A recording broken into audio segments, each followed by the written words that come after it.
क्लाउडरिज city की सड़कें दौलत की चमक में डूबी हुई थीं। आसमान को छूती कांच की इमारतें ऐसे खड़ी थीं मानो शहर पर राज करने वाले देवता हों। महंगी लैम्बोर्गिनी कारें बिना आवाज के सड़कों पर फिसल रही थीं, जबकि चारों तरफ लगे होलोग्राम विज्ञापन अमीर इन्फ्लुएंसर्स, सीईओ और अरबपतियों के चेहरे चमका रहे थे। लेकिन उन सब के बीच एक लड़का बिल्कुल अलग दिखता था, जेडन कोल। उसके जूते घिस चुके थे। गर्मी से भीगी हुई उसकी छोटी सी शर्ट शरीर से चिपकी हुई थी। उसकी पुरानी डिलीवरी बैग कंधों पर भारी लग रही थी जब वह अपनी इलेक्ट्रिक बाइक से एक आलीशान बिल्डिंग के सामने रुका। बिल्डिंग के गेट पर सुनहरे अक्षरों में लिखा था, तुम यहां के नहीं हो। लेकिन जेडन के पास कोई और रास्ता नहीं था। वह यहां $2 लाख की महंगी वाइन डिलीवर करने आया था। यह ऑन ऑर्डर था लुका वेन का, शहर का बिगड़ा हुआ अमीर लड़का जो शराब पर उतना पैसा उड़ा देता था जितना जेडन साल भर में भी नहीं कमाता था। यह जेडन की पार्ट टाइम नौकरियों में से एक थी। स्काई हाई यूनिवर्सिटी में पढ़ाई के बाद वह ऐसे ही छोटे मोटे काम करता था ताकि अपना गुजारा चला सके। स्काई हाई यूनिवर्सिटी अमीरों की दुनिया थी। वहां जेडन जैसा गरीब लड़का अजीब लगता था, लेकिन सच यह था कि कभी वह भी उन्हीं अमीर बच्चों की तरह था, जब तक उसके पिता पर $150 मिलियन के गबन का झूठा आरोप नहीं लगा और उन्हें जेल नहीं भेज दिया गया। अगर उसके पिता पहले से उसकी पूरी फीस जमा न कर गए होते तो उसे बहुत पहले यूनिवर्सिटी से निकाल दिया गया होता। जेडन ने बाइक पार्क की, सफेद डिब्बे में पैक की गई महंगी वाइन उठाई और अंदर बढ़ गया। ए, कौन हो तुम? दरवाजे पर खड़े भारी भरकम बाउंसर ने उसे रोकते हुए पूछा। मैं जेडन हूं, लुकावैन के लिए डिलीवरी लाया हूं, जेडन ने एक छोटी पर्ची दिखाते हुए कहा। बाउंसर ने पर्ची देखी और उसे अंदर आने दिया। जेडन चुपचाप उसके पीछे चल पड़ा। वह जल्दी काम खत्म करना चाहता था ताकि अगली नौकरी पर जा सके। ऊंची इमारतों के कांच साफ करने, उसे पैसे जमा करने थे। कल उसकी गर्लफ्रेंड सोफिया का जन्मदिन था और वह उसके लिए एक नया रोलेक्स और महंगा हैंडबैग खरीदना चाहता था। कुछ देर बाद बाउंसर उसे एक शानदार कमरे में ले गया। वहां सब कुछ सोने से बना हुआ लग रहा था। कमरे में शहर के सबसे अमीर लोगों के बच्चे बैठे थे। लेकिन तभी जेडन की नजर एक ऐसी चीज पर पड़ी जिसने उसकी पूरी दुनिया हिला दी। सोफिया? उसकी गर्लफ्रेंड सोने के सोफे पर बैठी थी और उसके पास बैठा था रॉयस किंग्सले, वही लड़का जिसने हमेशा उसका मजाक उड़ाया था। रॉयस का हाथ सोफिया की कमर पर था। जेडन की सांसें रुक गईं। जेडन, तुम यहां क्या कर रहे हो? सोफिया ने घबराकर पूछा, लेकिन उसकी आंखों में शर्म कम और झुंझलाहट ज्यादा थी। तुमने कहा था कि तुम इस वीकेंड बिजी हो।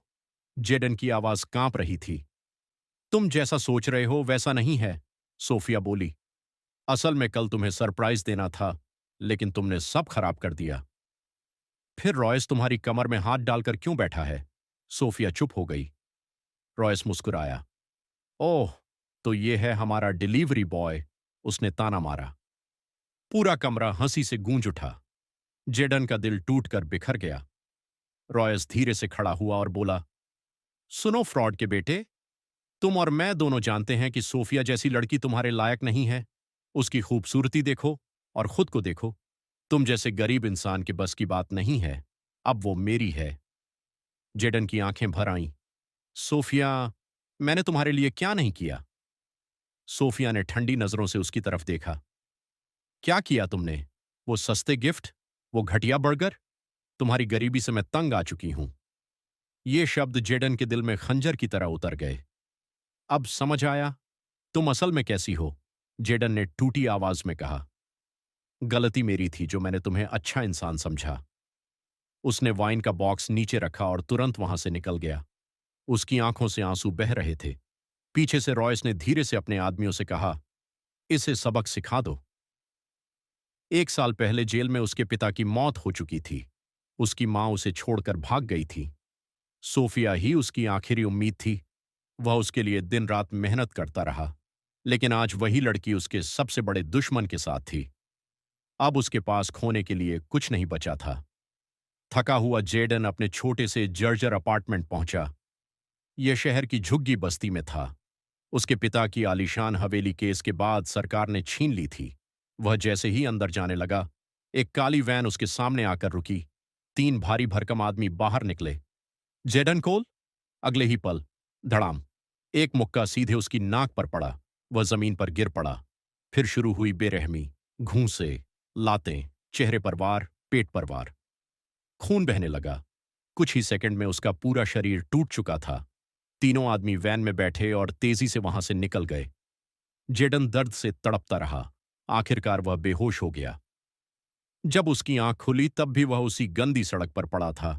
किसी ने उसकी मदद नहीं की थी। आखिर कौन फ्रॉड के बेटे की मदद करता? वह मुश्किल से उठने की कोशिश ही कर रहा था कि अचानक एक हरी चमक उसकी आंखों के सामने उभरी। सिस्टम एक्टिवेशन पूर्ण हुआ। बधाई हो, जेरन कोल। आपको इन्फिनिट वेल्थ सिस्टम का होस्ट चुना गया है। आपकी किस्मत है पूरी दुनिया का सबसे बड़ा फाइनेंशियल साम्राज्य बनाना। वर्तमान स्थिति, गरीब, अपमानित, धोखा खाया हुआ। चलो होस्ट, अब सब बदलते हैं। जेडन डर कर पीछे हट गया। उसकी आंखें फैल गईं। ये ये आखिर है क्या? करीब 2 घंटे तक अपार्टमेंट के गेट के बाहर बेबस बैठे रहने के बाद जेडन ने आखिरकार खुद को खड़ा करने की हिम्मत जुटाई और धीरे धीरे अपने अपार्टमेंट के अंदर चला गया। उसके कपड़े खून और मिट्टी से पूरी तरह भीगे हुए थे।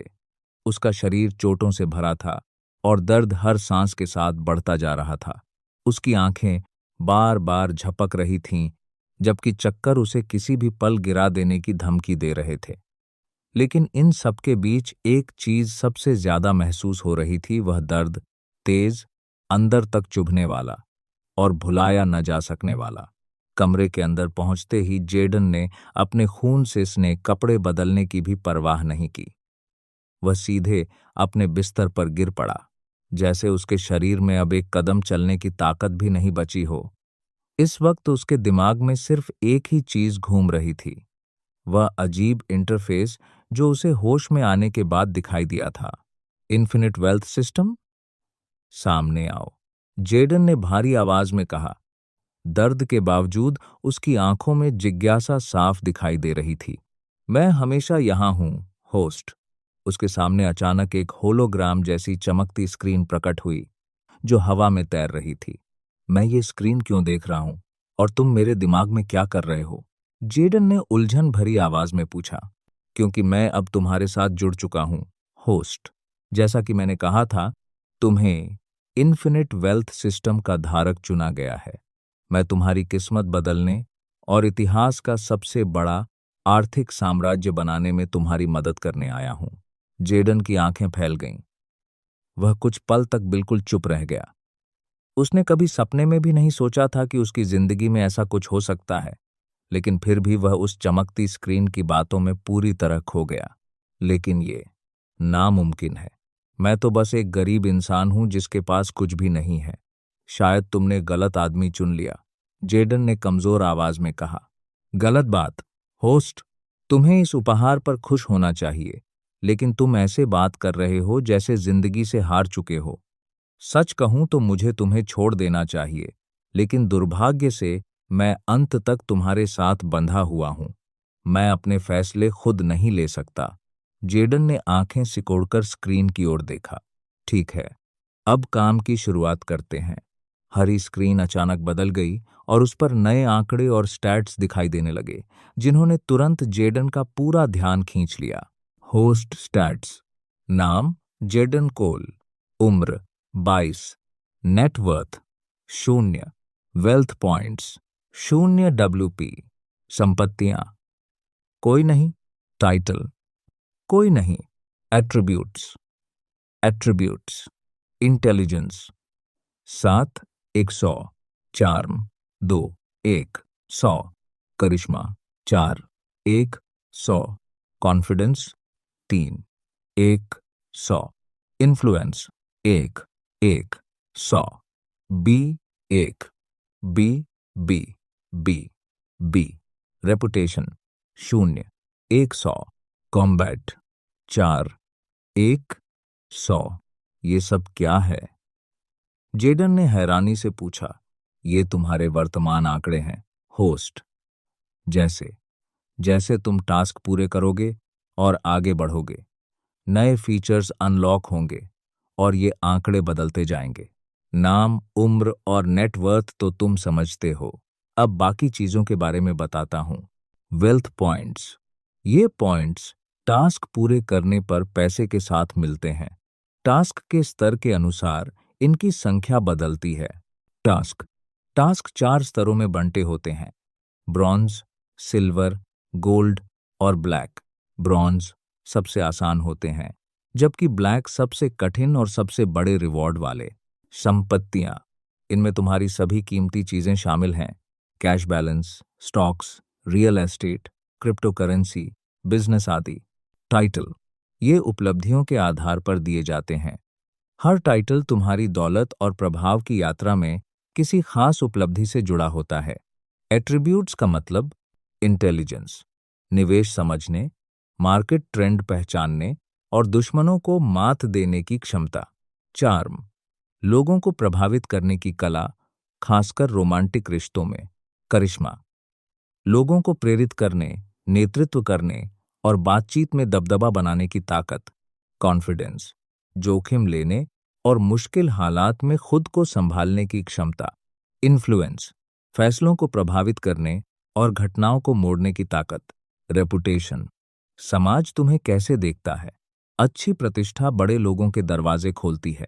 कॉम्बैट, तुम्हारी शारीरिक ताकत और लड़ने की बुनियादी क्षमता। इन सभी एट्रीब्यूट्स को टास्क पूरे करके बढ़ाया जा सकता है। अगर तुम में हिम्मत और लगन है तो तुम अपनी जिंदगी बदल सकते हो। होस्ट, जेडन ने गहरी सांस ली और स्क्रीन को दोबारा पढ़ने लगा, जैसे खुद को यकीन दिला रहा हो कि ये कोई सपना नहीं है। उसकी नजरें लंबे समय तक उन शब्दों पर टिकी रहीं। तो ये सच है, ये सिस्टम सच में मेरी मदद करने आया है, उसने धीरे से कहा। उसके चेहरे पर एक मुस्कान फैलने लगी थी जिसे वह रोक नहीं पा रहा था। क्या तुम अपने पहले टास्क के लिए तैयार हो, होस्ट? इन्फिनिट वेल्थ सिस्टम हर टास्क का भरपूर इनाम देता है, चाहे वह कितना भी अजीब क्यों ना हो। मैं तैयार हूं, शुरू करते हैं, जेडन ने अब पहले से ज्यादा मजबूत आवाज में कहा। Task 1, bronze level. किसी अमीर लड़की से फ्लर्ट करो और उसका नंबर हासिल करो। रिवॉर्ड 100, 0, समय सीमा, कोई डेडलाइन नहीं। रुको, क्या? ये कैसा टास्क है? जेडन चिल्लाया, उसका चेहरा अविश्वास से भर गया। एक आसान टास्क, होस्ट। आखिर ये सिर्फ ब्रॉन्ज लेवल का है। क्या बकवास है। कॉलेज की हर लड़की मुझसे नफरत करती है। मैं वो लड़का हूं जिसका लोग मजाक उड़ाते हैं। मैं ये कैसे करूंगा? ये चुनौती तुम्हें खुद पार करनी होगी। इनाम के बारे में सोचो। क्या तुम सिर्फ अपने कम आत्मविश्वास की वजह से इसे खोना चाहोगे? जेडन की नजर फिर रिवॉर्ड पर गई। 100, 0। उसका दिल तेजी से धड़कने लगा। यह रकम उसकी पूरी जिंदगी बदल सकती थी। ठीक है, मैं कोशिश करूंगा, उसने आखिरकार गहरी सांस लेते हुए कहा। अच्छा फैसला। हालांकि कोई समय सीमा नहीं है, लेकिन मैं सलाह दूंगा कि जल्दी करो ताकि नए टास्क के लिए जगह बन सके। याद रखो, ऊंचे स्तर के टास्क ज्यादा बड़े इनाम देते हैं, और मुझे लगता है कि होस्ट हमेशा हारने वाला नहीं बने रहना चाहता। ये शब्द सुनकर जेडन के अंदर कुछ बदल गया। उसकी आंखों में पहली बार दृढ़ संकल्प की चमक दिखाई दी। क्या तुम मुझे कुछ ट्रिक्स या तरीके बता सकते हो? मेरा मतलब, मैं ऐसा लड़का नहीं हूं, उसने गर्दन खुजलाते हुए कहा। दुर्भाग्य से इसमें मैं मदद नहीं कर सकता। टास्क पूरा करना पूरी तरह तुम पर निर्भर है। हताशा के बावजूद जेडन ने सिर हिलाया। वह दर्द से कराहते हुए बिस्तर से उठा और बाथरूम की ओर चला गया। उसने अपने शरीर से खून और पसीना साफ किया और जितना हो सका अपने घावों को धोया। उसने कुछ दर्द निवारक गोलियां खाईं जो पुराने मजदूरी वाले कामों से बची हुई थीं। रात काफी हो चुकी थी। उसके शरीर की सारी ताकत खत्म हो चुकी थी। अस्पताल बहुत महंगे थे, यहां तक कि स्थानीय मेडिकल स्टोर से दवाइयां खरीदना भी उसके बस में नहीं था। उसके पास पैसे नहीं थे, अच्छा खाना खरीदने तक के नहीं। और अगर उसने अपने बचे हुए थोड़े बहुत पैसे भी बचाकर नहीं रखे तो शायद वह भूख से मर जाता। अगली सुबह जेडन आईने के सामने खड़ा था, अपनी हुडी ठीक करते हुए, और कोशिश कर रहा था कि उसकी घबराहट चेहरे पर न दिखे। आज उसने अपने सबसे अच्छे कपड़े पहने थे क्योंकि उसे एक बहुत बड़ा मिशन पूरा करना था। और वह किसी भी कीमत पर असफल नहीं हो सकता था। पिछली रात की पिटाई के निशान अब भी उसके शरीर पर मौजूद थे, लेकिन सूजन थोड़ी कम हो चुकी थी। दर्द अब सिर्फ एक याद बनकर रह गया था, अपमान, ठुकराए जाने और असफलता की याद। लेकिन आज दर्द मायने नहीं रखता था। आज वापसी का दिन था। उसके सिस्टम इंटरफेस के कोने में अब भी पहला टास्क चमक रहा था। Task 1, bronze level. किसी अमीर लड़की से फ्लर्ट करो और उसका नंबर हासिल करो। रिवॉर्ड 1, 100, 0। जेडन ने स्क्रीन की तरफ देखा और हल्की मुस्कान दी। इतनी बड़ी रकम सोचकर ही उसका दिल तेजी से धड़कने लगा। उसे अब भी यकीन नहीं हो रहा था कि टास्क पूरा होते ही उसे सच में इतने पैसे मिल जाएंगे। उसकी जिंदगी के इस सबसे मुश्किल दौर में वह इस मौके को गंवाने का जोखिम नहीं उठा सकता था। मैं ये टास्क हर हाल में पूरा करूंगा, जेडन ने अपने सीने पर हाथ मारते हुए खुद से कहा। तैयार होकर वह अपने छोटे से अपार्टमेंट से निकला और बाइक लेकर सीधे यूनिवर्सिटी की ओर चल पड़ा। कैंपस पहले से ही छात्रों से भरा हुआ था। हर कोई अपनी अपनी क्लास की तरफ जा रहा था। आखिर गुरुवार का दिन था। खुशकिस्मती से आज जेडन के डिपार्टमेंट की कोई क्लास नहीं थी, जिससे उसका मिशन आसान हो गया। फिलहाल उसके दिमाग में कोई खास लड़की नहीं थी। जिन कुछ लड़कियों को वह जानता था, उनके पास जाना भी उसके लिए मुश्किल था। उसे किसी ऐसी लड़की की जरूरत थी जिससे वह पहले कभी न मिला हो, शायद नई शुरुआत करना आसान रहता। काफी देर से जेडन यही सोच रहा था कि आखिर वह लड़की से क्या कहेगा ताकि उसका नंबर मिल सके। वह कोई ऐसा लड़का नहीं था जो हर समय लड़कियों से फ्लर्ट करता फिरे। सच तो यह था कि सोफिया उसकी जिंदगी की पहली और इकलौती गर्लफ्रेंड थी। दोनों लगभग 3 साल तक साथ थे, कल तक, और उसके बाद उसने किसी दूसरी लड़की की तरफ देखा तक नहीं था। लेकिन अब उसे खुद को बदलना था। बेहतर था कि थोड़ी बेइज्जती हो जाए, बजाय इसके कि वह मौका हाथ से निकलते हुए देखता रहे। कैंपस के बीचों बीच पहुंचते ही जेडन की नज़र एक लड़की पर पड़ी जो बाकी छात्रों की तरह क्लास की ओर नहीं भाग रही थी। उसके लंबे सुनहरे बाल सुबह की धूप में चमक रहे थे। गोरी चमकदार त्वचा, आकर्षक फिगर और बेहद महंगे कपड़े उसे बाकी सबसे अलग बना रहे थे। जेडन ने उसे तुरंत पहचान लिया। कैमिलिया वॉर्डिस, जिसे सब कैमी के नाम से जानते थे, एक अरबपति ऑयल टाइकून की बेटी। सुना था कि वह नीली मैक्लारेन चलाती है और हमेशा सिक्योरिटी गार्ड से घिरी रहती है। जो भी लड़का उसके पास जाने की कोशिश करता, वह उसे ऐसे रिजेक्ट कर देती जैसे कोई बीमारी हो। अब सवाल था, मैं इसका नंबर कैसे लूंगा? ओह, देखते हैं, जेडन बुदबुदाया। उसके दिमाग में एक पागलपन भरा आइडिया आ चुका था। उसने बाइक एक कोने में पार्क की ताकि कैमी उसे देख न सके और धीरे धीरे उसकी तरफ बढ़ा। कैमिलिया यूनिवर्सिटी के बीच बने बड़े संगमरमर के फाउंटेन के किनारे बैठी थी।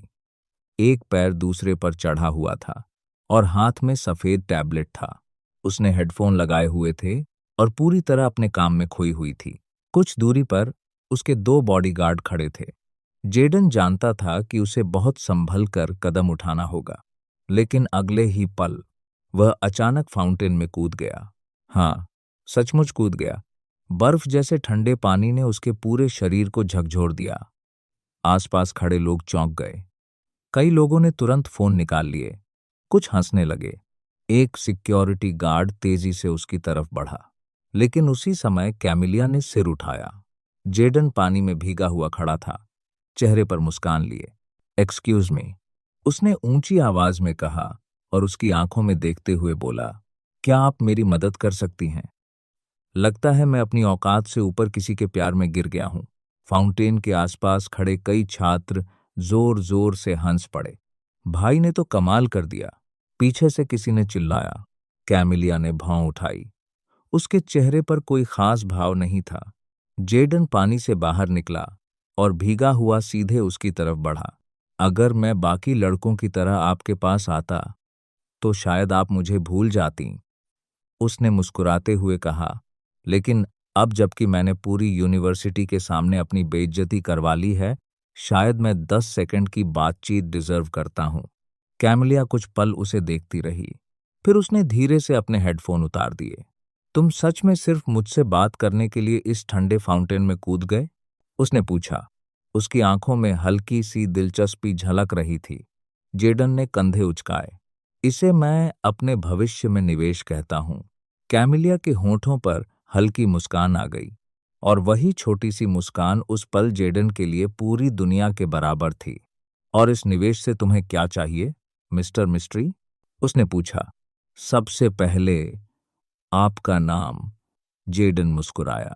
मैं जेडन हूं, कैमिलिया। लेकिन तुम मुझे कैमी कह सकते हो। जेडन ने मजाकिया अंदाज में झुककर सलाम किया। कैमिलिया, वो लड़की जो बिना खुद मुड़े सबका ध्यान अपनी तरफ मोड़ देती है। मैं तुम्हें कॉफी ऑफर करता, लेकिन लगता है अपना आखिरी $50 मैं इस स्टंट पर उड़ा चुका हूं। कैमिलिया हंस पड़ी। तुम पागल हो। पागल नहीं, जेडन बोला, बस मजबूर हूं। अदृश्य बनकर जीते जीते थक चुका हूं। कैमिलिया कुछ पल शांत रही। उसकी हरी आंखें जेडन को गौर से देखने लगीं। मैं ही क्यों? उसने पूछा। जेडन मुस्कुराया। क्योंकि तुम इस कैंपस की सबसे मुश्किल चुनौती हो, और अब मैं आसान चीजें नहीं चुनता। उसकी बात सुनकर कैमिलिया चुप हो गई। भीड़ अब भी उन्हें देख रही थी। बॉडीगार्ड आगे बढ़ा, लेकिन कैमिलिया ने हाथ उठाकर उसे रोक दिया। फिर सबकी हैरानी के बीच उसने अपना फोन निकाल लिया। आसपास खड़े छात्रों की आंखें फैल गईं। जेडन को सच में कैमी का नंबर मिलने वाला था। लो, अपना नंबर सेव कर दो। कैमिलिया ने फोन उसकी तरफ बढ़ाते हुए कहा। अगर कुछ और नहीं, तो कम से कम तुम्हें निमोनिया होने पर हॉस्पिटल का बिल भेज सकूं। जेडन का दिल जोर से धड़क उठा जब उसने फोन देखा। स्टुअर्ट ह्यूज आईफोन 4 डायमंड रोज। उसने कांपते हाथों से अपना नंबर सेव किया और फोन वापस कर दिया। कैमिलिया ने तुरंत नंबर डायल किया। अगले ही पल जेडन की सैमसंग गैलेक्सी A35 की रिंगटोन उसकी जेब में बज उठी।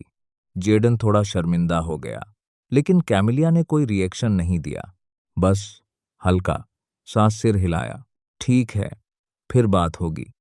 बाय, जेडन मुस्कुराकर बोला और वहां से चल पड़ा। उसने तुरंत उसका नंबर कैमी नाम से सेव किया और अपनी बाइक की तरफ बढ़ गया। तभी कॉन्ग्रेट्स होस्ट टास्क एक completed. You have been rewarded 100 शून्य। Amount transferred successfully 1 and EN EN ping. उसके फोन पर नोटिफिकेशन आया। Credit alert, you just received 100 शून्य। व्हाट? ये सच है? जेडन की आंखें अविश्वास से फैल गईं। सिर्फ शुरुआत में ही $1 लाख?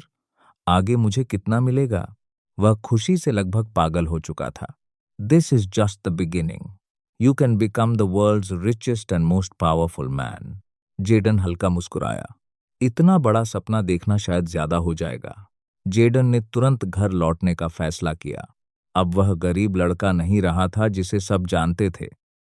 हालांकि 100 शून्य कोई बहुत बड़ी दौलत नहीं थी, लेकिन कम से कम अब वह कंगाल नहीं था।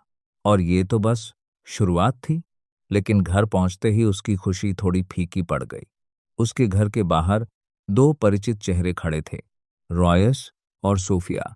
ये दोनों यहाँ क्या कर रहे हैं? जेडन की आंखें सिकुड़ गईं। उसे पिछली रात का हमला अच्छी तरह याद था। उसे पूरा यकीन था कि वो गुंडे रॉयस ने ही भेजे थे। वह अभी लड़ाई नहीं चाहता था, लेकिन वह ये सब भूलने वाला भी नहीं था। जैसे ही वह पास पहुंचा, सोफिया आगे बढ़ी। उसके चेहरे पर घृणा साफ दिखाई दे रही थी।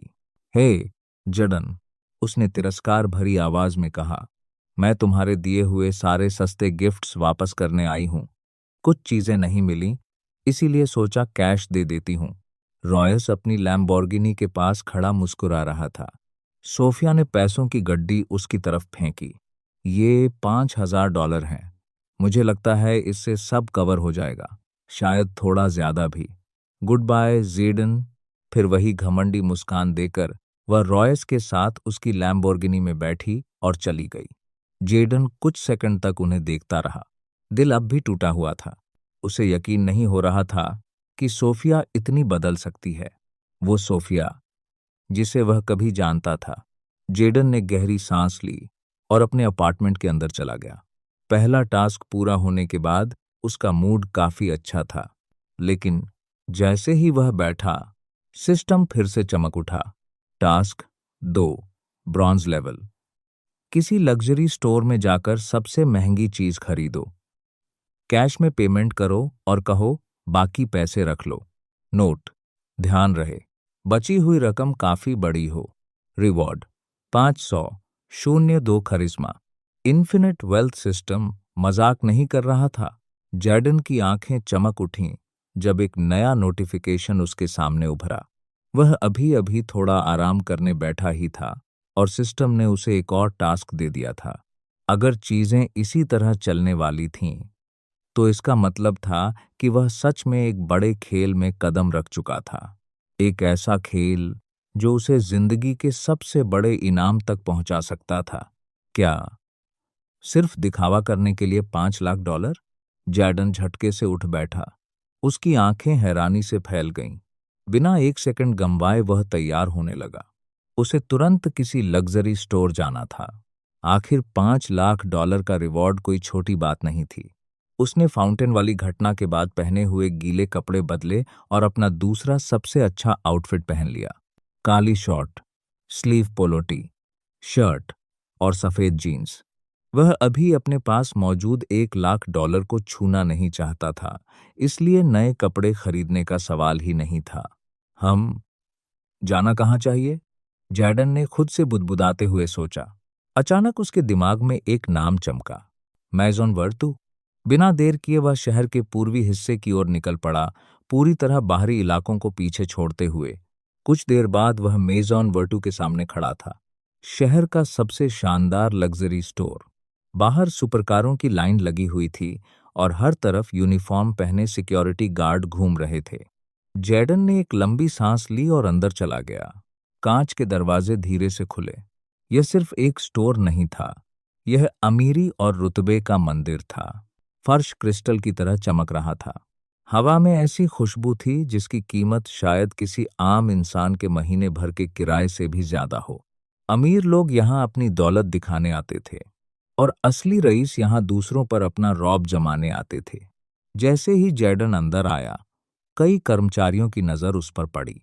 पहले उनकी आंखों में शक था, फिर जिज्ञासा, क्योंकि जैडन बिल्कुल उन लोगों जैसा नहीं दिखता था जो आम तौर पर यहाँ आते थे। वह एक लंबी और बेहद खूबसूरत महिला के पास पहुंचा, जिसने काले वेलवेट का सूट पहन रखा था। वह साफ तौर पर फ्लोर मैनेजर थी। मुझे कुछ दुर्लभ चाहिए, कुछ नया, लेकिन क्लासिक, जैडन ने शांत आवाज में कहा।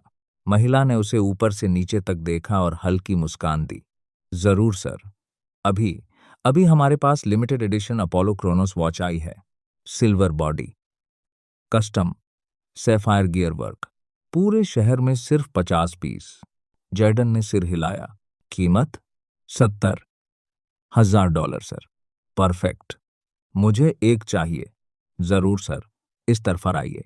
जैडन उसके साथ आगे बढ़ गया, लेकिन तभी बाईं ओर से हंसी की एक जानी पहचानी आवाज सुनाई दी।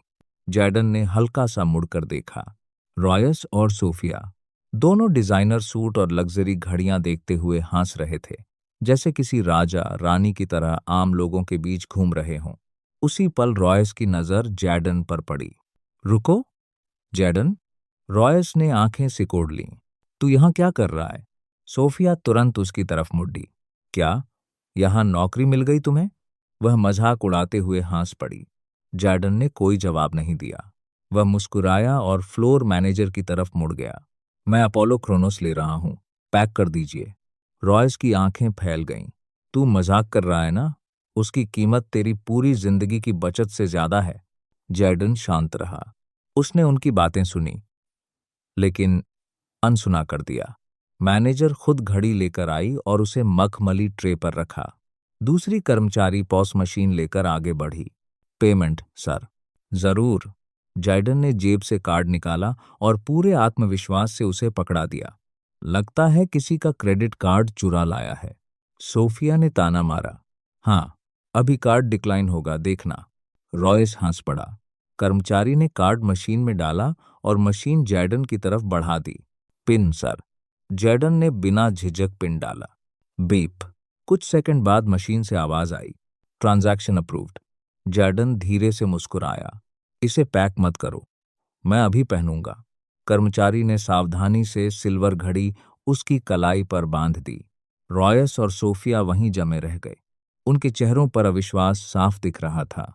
यही जैडन था, वही लड़का जो किराया तक नहीं दे पाता था, वही जिसकी फैमिली बर्बाद हो चुकी थी। और अब वह $75,000 की घड़ी ऐसे खरीद रहा था जैसे कुछ हुआ ही ना हो। जैडन धीरे धीरे उनके पास से गुजरा और दरवाजे की तरफ बढ़ गया। लेकिन तभी पीछे से कर्मचारी की आवाज आई, एक्सक्यूज मी सर, आपने गलती से 75 की जगह $1,00,000 पे कर दिए। उसकी आवाज इतनी ऊंची थी कि रॉयस और सोफिया साफ सुन सकें। जैडन रुका। उसने हल्का सा पीछे मुड़कर देखा। ओह, वो? उसकी आंखों में आत्मविश्वास चमक उठा। बाकी पैसे रख लो। इतना कहकर वह बाहर निकल गया। कुछ सेकंड के लिए पूरा स्टोर शांत हो गया। हर कर्मचारी स्तब्ध खड़ा था। रॉयस का मुंह खुला रह गया। सोफिया पूरी तरह सन्न रह गई। यहां तक कि मैनेजर भी हैरान थी। लेकिन नहीं, यह सपना नहीं था। जैडन सच में जा चुका था। उसने $75,000 की घड़ी खरीदी और 25,000 ऐसे ही छोड़ दिए। किसी ने धीमे से कहा। यही आखिरी बात थी जो जैडन ने सुनी, इससे पहले कि कांच के दरवाजे उसके पीछे बंद हो जाएं। जैडन स्टोर से बाहर निकला तो उसके चेहरे पर संतोष भरी मुस्कान थी। उसे अंदर का हर पल पसंद आया था, खास तौर पर रॉयस और सोफिया के चेहरे। टास्क 2, लग्जरी स्टोर से महंगी चीज खरीदो और कहो बाकी पैसे रख लो। कंप्लीट। रिवॉर्ड 5, 100, 0। राशि आपके अकाउंट में ट्रांसफर की जा रही है। क्रेडिट अलर्ट, आपके अकाउंट में 500 शून्य जमा किए गए हैं। मैसेज देखते ही जैडन के चेहरे पर चौड़ी मुस्कान फैल गई। कुछ ही घंटों में उसकी दौलत फिर आसमान छू चुकी थी। अब समय आ गया था कि वह अपनी जरूरत की चीजें खरीदे। अगर उसे अपनी पुरानी गरीबी वाली जिंदगी को हमेशा के लिए पीछे छोड़ना था, तो यही उसका मौका था। वह नए कपड़े खरीदने के लिए एक बुटीक की तरफ जाने ही वाला था कि तभी उसके फोन पर एक नया नोटिफिकेशन आया। जैडन रुका। उसे लगा शायद यह कोई नया टास्क होगा या फिर कोई और रिवॉर्ड, लेकिन ऐसा नहीं था। उसने फोन अनलॉक किया और मैसेज खोला। New message. वायरेक्स ट्रेडिंग ने आज अपनी नई क्रिप्टो करेंसी वायरेक्स कॉइन लॉन्च कर दी है, सिर्फ 0.8 की शुरुआती कीमत पर। इस सुनहरे मौके को हाथ से जाने मत दीजिए। जैडन ने मैसेज पढ़ा, फिर ठंडी सांस छोड़ी। बेवकूफी भरा क्रिप्टो कचरा। वह तिरस्कार से बोला, मैं कभी नहीं भूलूंगा कि इसी चीज ने मेरी जिंदगी बर्बाद की थी। लेकिन जैसे ही उसके मुंह से ये शब्द निकले, वार्निंग, होस्ट अपनी जिंदगी का सबसे बड़ा मौका गंवाने जा रहा है। पहली बार। सिस्टम ने गुस्से में प्रतिक्रिया दी। जैडन उस प्रतिक्रिया के बाद थोड़ा चौंक गया। एक सामान्य दिन होता तो वह पहले ही खुद से वादा कर चुका था कि 2066 में उसके साथ जो हुआ था, सिर्फ 2 साल पहले, उसके बाद वह कभी भी क्रिप्टो करेंसी जैसी चीजों के करीब नहीं जाएगा। उस मनहूस दिन, जब उसने अपने पार्ट टाइम कामों से लगभग 1,300 कमाए थे, जो उसकी अब तक की सबसे बड़ी कमाई थी, तभी उसका एक पड़ोसी उसके पास आया और उसे रॉबिट कॉइन के बारे में बताया। उसने इतनी बढ़ा चढ़ाकर बातें की, इतने विश्वसनीय सबूत दिखाए कि जैडन पूरी तरह उसके झांसे में आ गया। रॉबिट कॉइन अभी लॉन्च हुआ था और उसकी कीमत सिर्फ 0.72 प्रति कॉइन थी। उस समय जैडन पैसों के लिए बेताब था। वह अमीर बनना चाहता था, अपने परिवार का खोया हुआ सम्मान वापस लाना चाहता था। सफलता की भूख ने उसकी आंखों पर पर्दा डाल दिया था। उसने अपने 1,200 पूरे के पूरे उस कॉइन में लगा दिए और जेब में सिर्फ 100 बचे। लेकिन महीनों इंतजार करने के बाद भी कुछ नहीं बदला। जिस कॉइन के 450% तक बढ़ने की उम्मीद थी, उसकी कीमत गिरकर सीधे 0.11 पर आ गई। जिसने भी निवेश किया था सब बर्बाद हो गए। फिर दूसरी तबाही आई, आरसी कॉइन। उस बार जेडन ने 4,000 लगाए थे और बदले में सिर्फ 35 वापस मिले। उसी दिन उसने कसम खाई थी कि अब कभी भी वह क्रिप्टो करेंसी जैसी चीजों को हाथ नहीं लगाएगा। और अब सिर्फ वायरेक्स कॉइन में निवेश करने को लेकर उसकी हिचकिचाहट पर सिस्टम इतना गुस्से में प्रतिक्रिया दे रहा था। क्या? ये गलती कैसे हुई? क्रिप्टो तो कबाड़ है, ये सिर्फ जिंदगी बर्बाद करती है। जेडन ने कड़वाहट से सिर हिलाते हुए कहा। क्या तुम सिस्टम पर भरोसा करते हो, होस्ट? ये सवाल उसके कानों में हथौड़े की तरह गूंजा।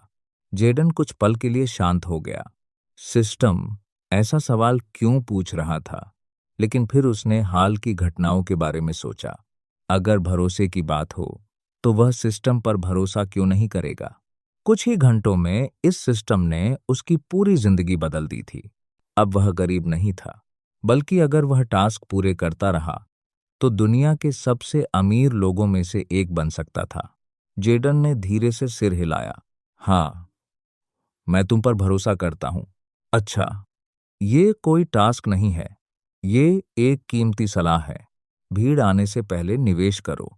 अभी के अभी वायरेक्स कॉइन में 400 शून्य लगाओ। क्या? जेडन की आंखें फट गईं। अगर तुम सिस्टम पर भरोसा करते हो, होस्ट, तो जैसा मैं कह रहा हूं वैसा करो। पागल हो गए हो क्या? मेरे पास अभी सिर्फ $5 लाख हैं और तुम चाहते हो कि मैं 4 लाख क्रिप्टो में झोंक दूं? अगर सब मिट्टी हो गया तो? उसकी आवाज डर और अविश्वास से कांप रही थी। भरोसा, बस भरोसा रखो। जेडन चुप खड़ा रह गया।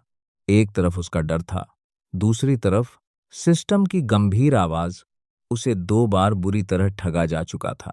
कोई भी समझदार इंसान तीसरी बार क्यों फांसना चाहेगा? ये तुम्हारी मर्जी है। अगर नहीं करना चाहते तो मना कर सकते हो, होस्ट। सिस्टम की शांत आवाज ने उसकी बेचैनी और बढ़ा दी। क्या होगा अगर उसने निवेश नहीं किया और बाद में वायरेक्स पुराने समय के बिटकॉइन की तरह आसमान छू गया? उस पछतावे के साथ जीना असंभव होता। उसने गहरी सांस ली। ठीक है, बहुत अच्छा फैसला। जेडन ने तुरंत वायरेक्स ट्रेडिंग ऐप डाउनलोड किया, अकाउंट बनाया, वॉलेट सेटअप किया और आखिरकार 400 शून्य के वायरेक्स कॉइन्स खरीद लिए। 0.8 प्रति कॉइन के हिसाब से उसके पास अब 500 शून्य वीआरसी थे। बाय बटन दबाते ही उसका हाथ कांप उठा, लेकिन उसने उम्मीद नहीं छोड़ी। भगवान, अब मैं तुम पर ही भरोसा कर रहा हूं, उसने सिस्टम से कहा। और मैं विरेक्स पर भरोसा कर रहा हूं। जेडन कुछ नहीं बोला, वह बस चुप रह गया। उसके बाद वह एक दूसरी बुटीक में गया। मेजॉन वर्टू जितनी महंगी नहीं थी, लेकिन फिर भी काफी शानदार थी। अब उसके पास सिर्फ 100 शून्य बचे थे, इसलिए उसे समझदारी से खर्च करना था। वह रेस कलेक्शन पहुंचा, एक छोटा लेकिन शानदार स्टोर। वहां से उसने polo T, shirts, hoodies, stylish trouser, 3 sneakers, एक बैग और बैकपैक खरीदे। उसने लगभग 5,000 खर्च किए। फिर उसने खुद को एक शानदार दावत देने का फैसला किया। पहले मेरा पेट। जेडन बुदबुदाया। उसने सालों बाद इतने शानदार खाने खाए, tender stake, creamy pasta, sea food platters और साथ में 7 डरे नाम की दुर्लभ वाइन, जिसकी कीमत लगभग 4,000 थी। पेट भरने के बाद वह वापस घर लौट गया। कल उसकी क्लासेस थीं, उसे आराम चाहिए था। और एक बार फिर उसने कार खरीदने का विचार टाल दिया। नहीं, अभी नहीं, नहीं, अभी नहीं। जैसे ही वह अपार्टमेंट के अंदर दाखिल हुआ, वह अचानक रुक गया। सामने खड़ा था मिस्टर कॉलिंस, मकान मालिक, छोटा कद, गंजा सिर और चेहरा ऐसा जैसे खुशी ने उससे किराया मांग लिया हो। उस आदमी ने जेडन को सांस लेने का मौका तक नहीं दिया। वह सीढ़ियां उतरते हुए चिल्लाया, आज रात तक ये घर खाली कर देना, किसी और ने ज्यादा पैसे ऑफर किए हैं। तुम्हारे जैसे लोगों से मैं तंग आ चुका हूं। जेडन ने आंखें सिकोड़ लीं। मेरे जैसे लोग? तुम्हें लगता है कि कुछ अच्छे कपड़े पहन लेने से तुम यहां के लायक बन गए हो? इस साल 3 बार किराया लेट दिया है तुमने। मैं कोई आश्रम नहीं चला रहा, गरीब सपने देखने वालों के लिए। जेडन की आंखें ठंडी हो गईं। और तभी टास्क 3 ब्रॉन्ज लेवल। पूरा अपार्टमेंट खरीद लो और अपने परेशान करने वाले मकान मालिक के मुंह पर कैश मारो। Reward 2 million plus 3 confidence plus 2 reputation. Infinite wealth system फिर बोल उठा। जेडन के होठों पर हल्की मुस्कान आ गई। ठीक है, उसने शांत स्वर में कहा। उसने अपने बैग से $100 की मोटी गड्डी निकाली और उसमें से सीधे 10 शून्य निकालकर कॉलिंस के सीने पर दे मारे। ये लो, मेरा समय बर्बाद करने की फीस। मकान मालिक की आंखें फैल गईं। क्या? कॉलिंस फिर कुछ बोलने ही वाला था कि जेडन ने उसे रोक दिया। अब बताओ, पूरी बिल्डिंग कितने की है? क्या? सुना नहीं? पूरी बिल्डिंग, हर फ्लोर, हर यूनिट कितने की? कॉलिंस हकलाने लगा। वो पुरानी बिल्डिंग है, थोड़ी मरम्मत चाहिए। कितने की?